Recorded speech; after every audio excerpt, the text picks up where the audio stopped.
Selamat malam, saudara-saudari dalam Yesus Kristus.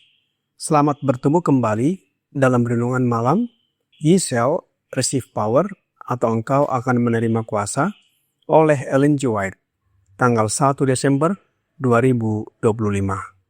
Mari kita berdoa. Bapa kami yang di sorga, Allah pencipta langit dan bumi, laut beserta segala isinya.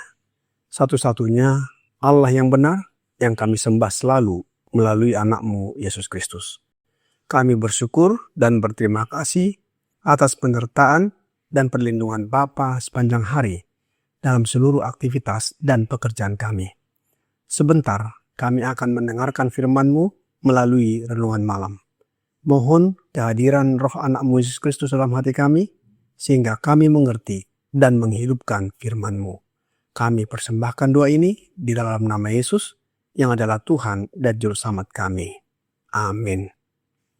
Renungan malam ini akan dibacakan oleh Ibu Dorcas Simbolon. Kepada Ibu Dorcas, kami persilahkan. Selamat malam semuanya. Judul renungan kita malam ini, Pertarungan Rohani. Dengan ayat inti Efesus 6 ayat 12.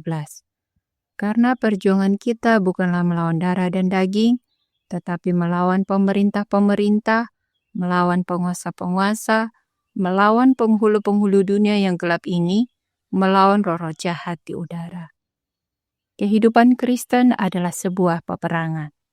Tetapi perjuangan kita bukanlah melawan darah dan daging, tetapi melawan pemerintah-pemerintah, melawan penguasa-penguasa, melawan penghulu-penghulu dunia yang gelap ini, melawan roh-roh jahat di udara. Dalam pergumulan antara kebenaran dan kefasikan ini, kita hanya dapat berhasil melalui pertolongan ilahi. Kehendak kita yang terbatas harus ditundukkan kepada kehendak yang maha kuasa. Kehendak manusia harus dipadukan dengan kehendak ilahi. Hal ini akan mendatangkan Roh Kudus untuk menolong kita, dan setiap kemenangan akan mengarah pada pemulihan kepemilikan Allah yang telah dibeli, pada pemulihan gambarnya dalam jiwa. Tuhan Yesus bertindak melalui Roh Kudus, karena Roh Kudus adalah wakilnya. Melaluinya, Ia menanamkan kehidupan rohani ke dalam jiwa, mempercepat energinya untuk kebaikan, membersihkannya dari kekotoran moral, dan memberinya kesesuaian untuk kerajaannya. Yesus memiliki berkat yang melimpah untuk dianugerahkan, karunia yang melimpah untuk dibagikan di antara manusia. Dia adalah penasehat yang luar biasa, tidak terbatas dalam hikmat dan kekuatan, dan jika kita mengakui kuasa rohnya dan berserah untuk dibentuk olehnya, kita akan berdiri teguh di dalam Dia. Betapa indahnya pemikiran ini. Di dalam Kristus, berdiam secara jasmania seluruh kepenuhan kealahan, dan kamu telah penuhi di dalam Dia. Kolose 2 ayat 9 dan 10. Hati manusia tidak akan pernah mengenal kebahagiaan sampai ia berserah untuk dibentuk oleh Roh Allah. Roh Kudus menyucikan jiwa yang diperbarui dengan teladannya Yesus Kristus. Melalui pengaruh Roh Kudus, permusuhan terhadap Allah diubah menjadi iman dan kasih, dan kesombongan menjadi kerendahan hati. Jiwa merasakan keindahan kebenaran, dan Kristus dihormati dalam keunggulan dan kesempurnaan karakter. Ketika perubahan-perubahan ini terjadi, para malaikat bernyanyi dengan penuh sukacita dan Allah serta Kristus bersuka cita atas jiwa-jiwa yang dibentuk serupa dengan keserupaan ilahi. The Review and Herald 10 Februari 1903. Demikian bacaan kita malam ini. Tuhan Yesus memberkati. Terima kasih atas penata layanan Ibu Dorcas. Tuhan Yesus memberkati. Saudara-saudari dalam Yesus Kristus, kehidupan Kristen ataupun pengikut Yesus digambarkan sebagai pertarungan atau peperangan rohani. Mengapa kehidupan Kristen digambarkan sebagai peperangan rohani? Karena musuh yang dihadapi bukanlah manusia atau darah dan daging, tetapi roh-roh yang jahat.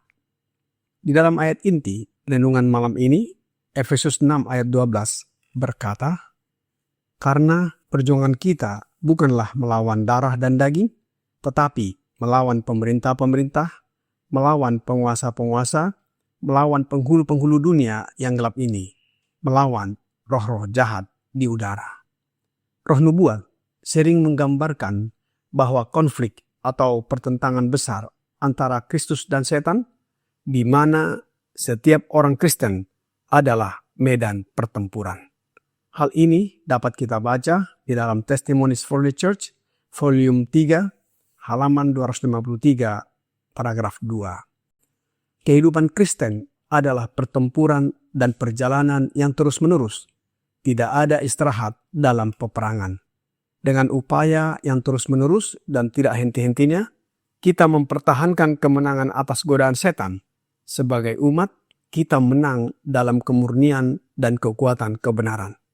Kita sepenuhnya ditopang dalam posisi kita oleh kesaksian Alkitab yang begitu jelas, namun kita sangat kekurangan kerendahan hati, kesabaran, iman, kasih, penyangkalan diri, kewaspadaan, dan semangat berkorban yang alkitabiah.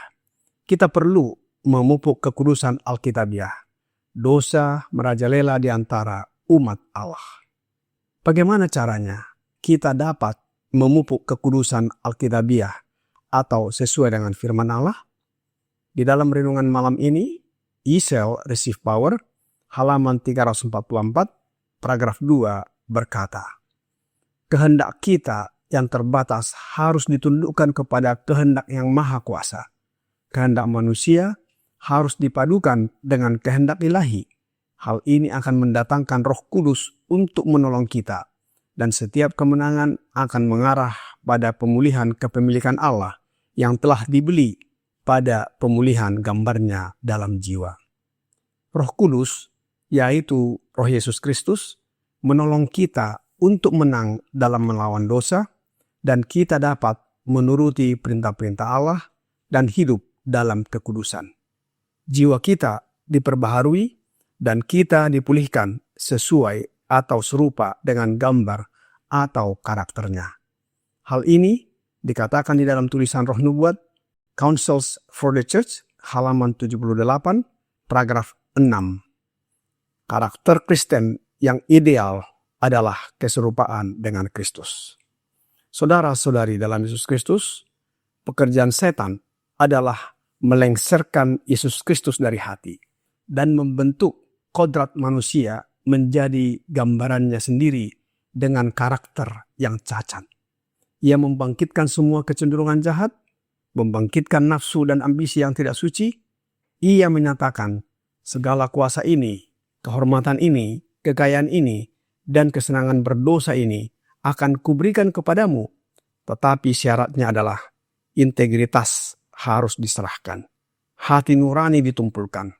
Dengan demikian, ia merendahkan kemampuan manusia dan menawannya dalam dosa.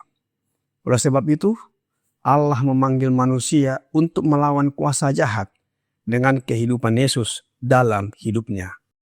Rasul Paulus berkata di dalam Roma 6 ayat 12, "Demikianlah hendaknya kamu memandangnya, bahwa kamu telah mati bagi dosa, tetapi kamu hidup bagi Allah dalam Kristus Yesus.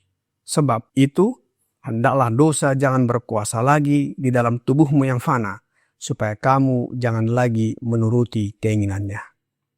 Bagaimana caranya agar dosa tidak lagi berkuasa atas diri kita. Roh Nubuat di dalam The Review and Herald tanggal 10 Februari tahun 1903 paragraf 10 berkata, "Karena itu, pakailah seluruh perlengkapan senjata Allah, supaya kamu dapat bertahan pada hari yang jahat itu dan tetap berdiri. Sesudah kamu menyelesaikan segala sesuatu, karena itu berdirilah tegap, berikat pinggangkan kebenaran, dan berbaju jerahkan keadilan, kakimu berkasutkan kerelaan untuk memberitakan Injil damai sejahtera.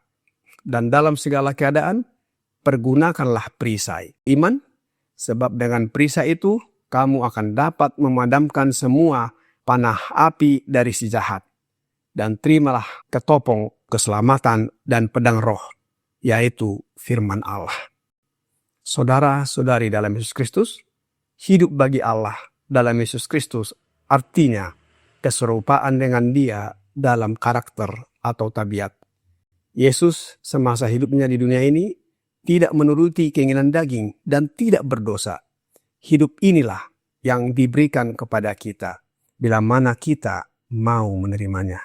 Sehingga ketika Yesus datang pada kali yang kedua, didapati bahwa hidup kita sama dengan hidupnya, sempurna dan tidak berdosa lagi. Sehingga kita diubahkan dan diangkat ke sorga. Kiranya renungan malam ini membawa pembaharuan bagi kita. Tuhan Yesus memberkati. Mari kita berdoa. Bapa kami yang di sorga, terima kasih atas firman yang sudah kami dengarkan malam ini. Kami mohon karuniakan roh anak-Mu Yesus Kristus berdiam dalam hati kami, agar kami menang dalam pertarungan melawan dosa dan karakter kami serupa dengan karakter Yesus. Tolong kami agar hidup menuruti kehendak-Mu dan tetap setia kepada-Mu. Mohon ampuni kami atas dosa dan pelanggaran yang kami perbuat. Kami persembahkan doa ini hanya melalui Yesus Kristus yang adalah Tuhan dan Juru Selamat kami. Amin.